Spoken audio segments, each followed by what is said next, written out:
Hello everybody, today in front of me I have this TCL 30 SE smartphone, and in this video we will show how you can block all spam and robocalls on this device.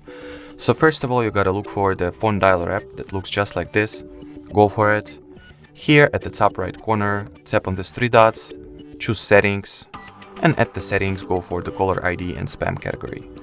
And basically all that it's left to do is to enable, or should I say turn on, this filter spam call switch, and all the spam and robocalls will be successfully filtered out.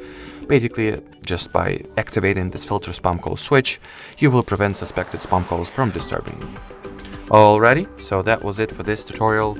Thank you so much for watching. If you found this video helpful, don't forget to leave a like and subscribe to our channel.